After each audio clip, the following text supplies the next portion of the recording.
Awas, tanggal 19 Juli itu waktunya untuk semua negara di dunia untuk menyetujui amandemen dari IHR.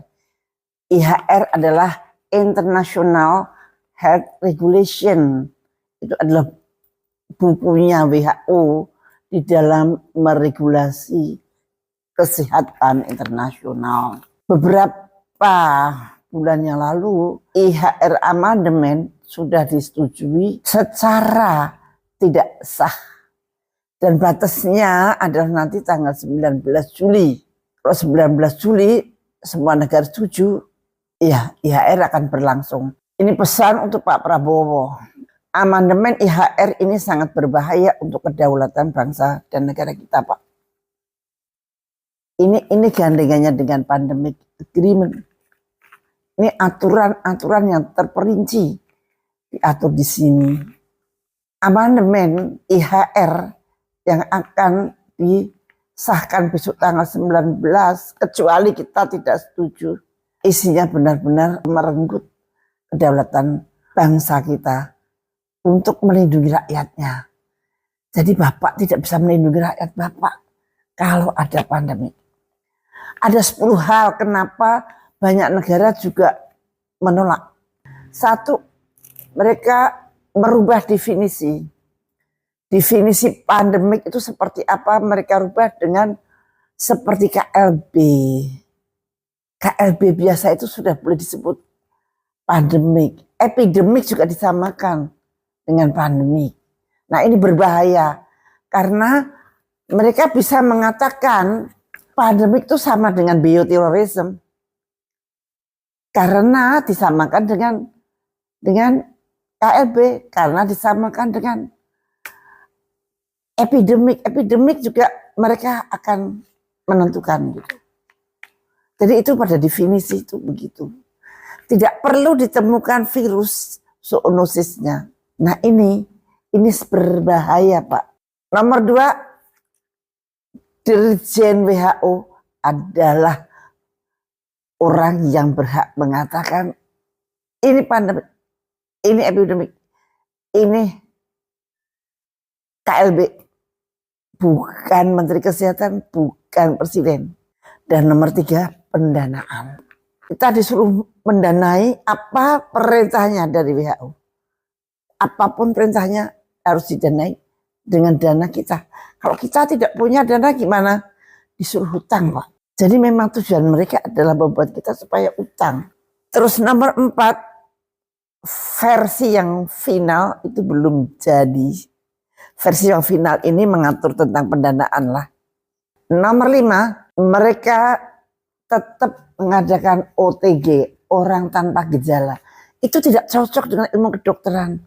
OTG itu kemudian di karantina, itu tidak cocok. Yang namanya OTG atau orang tidak bergejala itu tidak akan menular dan tidak akan menderita. Makanya tidak perlu dikarantina. COVID yang dulu itu salah, Pak.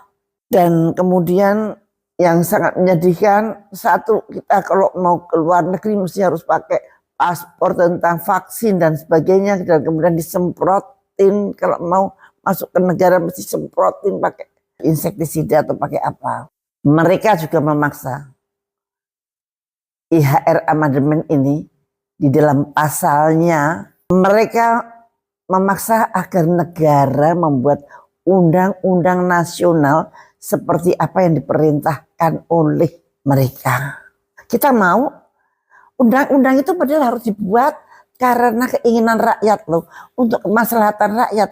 Ini undang-undang disuruh oleh orang asing untuk dibuat di negara kita. Nah kita namanya apa? Tentang alkes, tentang obat-obatan, semua itu adalah domain mereka. Kita tidak boleh menentukan. Pokoknya obat apa yang harus diberikan pada rakyat itu perintah mereka. Apalagi mau pakai obat herbal Indonesia. Oh no way. Dan ini semua sudah ada aturan-aturannya di Omnibus Law Kesehatan. Jadi kita ini rakyat siapa?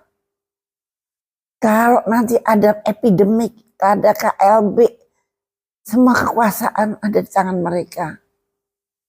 Pasal-pasalnya sudah jelas banget. Dan ini kita harus menolak. Kenapa menolak? Karena kedaulatan kita sudah terenggut sama sekali.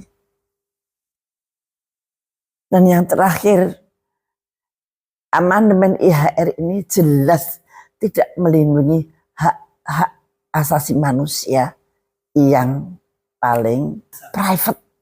Itu Pak Presiden, ini hanya di tangan Pak Presiden yang bisa membatalkan supaya kita tidak ikut IHR amandemen. Karena menteri kita sebagai wakil dari negara ini di WHO sana menyetujui, padahal nanti akibatnya sangat-sangat rumit urusannya. Dan yang paling dirugikan memang negara dan kemudian bangsanya.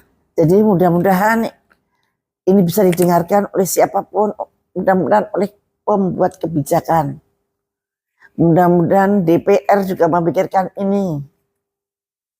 Mudah-mudahan Pak Prabowo mendengarkan ini. Jangan mau disisir oleh kekuatan manapun juga ketika Bapak memimpin bangsa ini. Kami Pak rakyat ini sangat mengharapkan Bapak bisa melindungi seluruh bangsa Indonesia sesuai dengan preambul Undang-Undang Dasar 45 yang Bapak selalu dengung-dengungkan. Terima kasih.